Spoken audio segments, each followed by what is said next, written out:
उनकी जगह तो कोई नहीं ले सकता। उसके बाद अब जितना होगा उतना हम जरूर करेंगे। ये जो घटना घटी है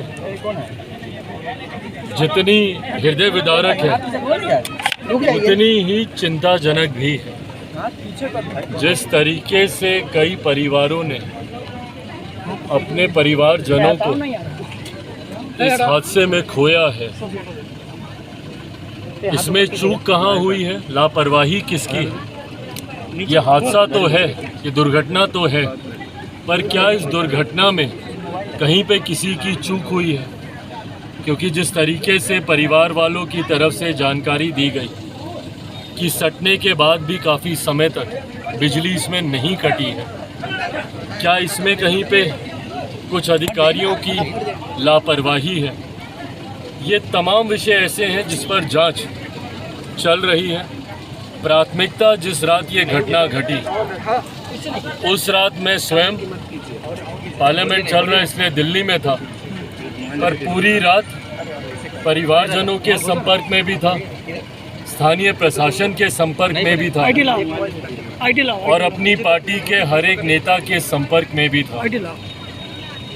पहली प्राथमिकता घायलों की जान बचाने को लेकर थी और दूसरी प्राथमिकता जो परिवार के सदस्य गए हैं उनकी भरपाई तो अब कोई नहीं कर सकता, उनकी जगह कोई नहीं ले सकता, पर उनके जाने से जो परिवार में एक आर्थिक संकट आता है उसको कहीं ना कहीं हम लोग जल्द से जल्द पूरा कर सकें। स्थानीय प्रशासन जिसमें डीएम साहब खुद तमाम जिला के पदाधिकारियों के साथ रात भर मुस्तैदी से वो भी यहाँ पर उपलब्ध रहे।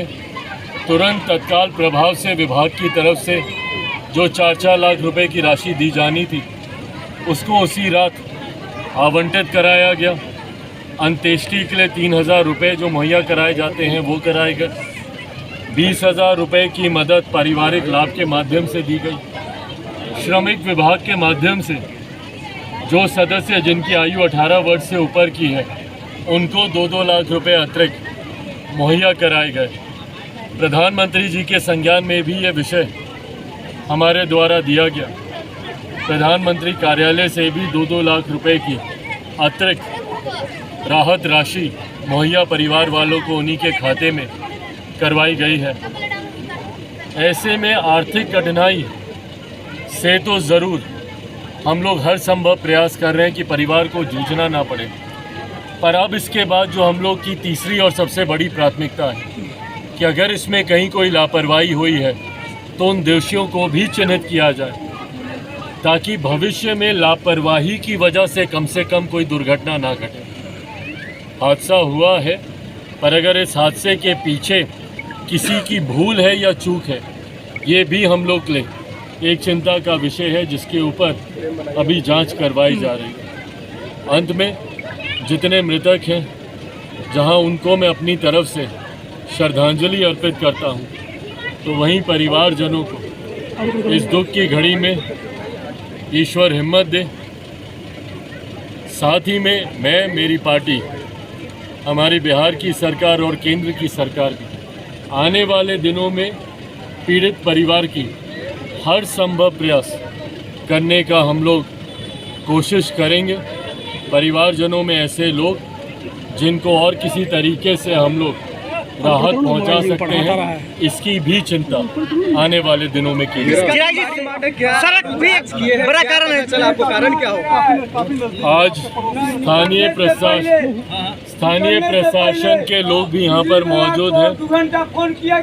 स्थानीय प्रशासन के लोग भी यहाँ पर मौजूद हैं। उनको भी जिस तरीके से यहाँ पर सड़क के महिलाओं के द्वारा शौचालयों की भी चिंता यहाँ पर की गई, इन तमाम विषयों को भी तत्काल प्रभाव से इस पर कार्य किया जाएगा। और मैं पुनः दोहराता हूँ कि अगर किसी की कहीं पर कोई भी लापरवाही हुई होगी तो उसको भी बख्शा नहीं जाएगा। जी, आपका ये आपका घर है, आपका यहाँ पे ये सड़क का हाल 10-15 साल से खराब है और इसी सड़क की वजह भी एक कारण बताई जा रही है कि सड़क भी एक कारण है। इसको भी जल्द लोगों में नाराजगी है इस बात। आज की तारीख में लोगों का आक्रोश भी मेरे संज्ञान में आया है इस बात को लेकर कि सड़क यहाँ पर क्यों नहीं बनी। आज जब मुझे ये जिम्मेदारी यहाँ के स्थानीय सांसद के रूप में मिली है सड़कों का निर्माण सुचारू रूप से गांव-गांव को मुख्य धारा के साथ जोड़ा जाए, ये मेरी प्राथमिक सोचों में से एक रहा है। जमुई में भी इस बात को मैंने सबसे ज़्यादा प्राथमिकता दी थी, यहाँ पर भी इसको दिया जाएगा। कई ऐसे आवास भी सामने आए हैं जिनका निर्माण नहीं हुआ है। कैबिनेट की पहली बैठक में ही हम लोगों ने 3 करोड़ नए इंदिरा आवास के माध्यम से घरों के निर्माण की स्वीकृति हम लोगों ने दी है। उसके तहत भी जितने आवासों का निर्माण यहाँ पर बाकी रह गया है उसको भी जल्द पूरा कराया जाएगा। जिस तरीके से बांग्लादेश में से चिरागी जिस तरीके से हुआ है, तो कांग्रेस का नेता जो सलमान कुरैशी कहे कि हालात जो है कि इंडिया में भी होने वाले हैं। देखिए, ये लोग बार बार सिर्फ पहले चुनाव के वक्त कभी संविधान को डराकर, कभी आरक्षण समाप्त हो जाएगा इस बात को डराकर, अभी ये वक्फ बोर्ड के ऊपर हम लोग एक अमेंडमेंट बिल लेकर आए, उसमें मुसलमानों को डराकर और अब बांग्लादेश के नाम पर डराकर, सिर्फ डराने की राजनीति विपक्ष करता है। सिर्फ डराकर लोगों का मत हासिल करने का ये लोग प्रयास करते हैं। पूरी लोकसभा में भी इन लोगों ने यही किया।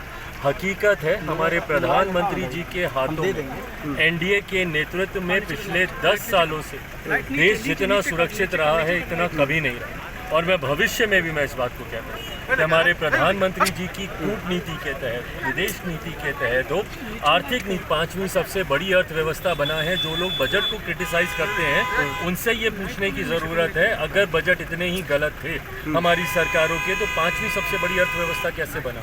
आने वाले दिनों में 3री सबसे बड़ी अर्थव्यवस्था बनने जा रहा है। देश में जिस तरीके से आतंकी हमले होते थे, मुंबई तक आतंकी पहुंच गए थे, आज देश में इस तरीके के बड़े हमले अगर किसी ने रोकने में कोई कामयाब हुई है तो हमारी ये केंद्र की सरकार हुई है। तो ऐसे में जो लोग इस बात की इच्छा जाहिर करते हैं कि बांग्लादेश जैसे हालात हमारे देश में होंगे, वो देश के भाईचारे के ऊपर सवाल उठाते हैं, वो देश में अराजकता फैलाने का प्रयास करते हैं और इस तरीके के भड़काऊ बयान से वो कहीं ना कहीं देश के लोगों के बीच में बंटवारे की राजनीति की सोच करते। ओलंपिक तो छूट गया, गोल्ड मेडल क्या सिल्वर मिलेगा कि नहीं मिलेगा, क्या इस बात का हम लोग को भी है। केंद्र सरकार ने भी इस पर हस्तक्षेप किया है। आने वाले दिनों में हम लोग उम्मीद जरूर रखते हैं, देखिए क्या फैसला सामने आता है।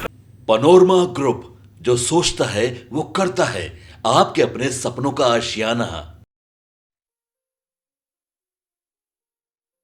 ये लो, मुंह मीठा करो। आज मैंने अपना जॉब छोड़ दिया, अब हम पूर्णिया वापस जाएंगे।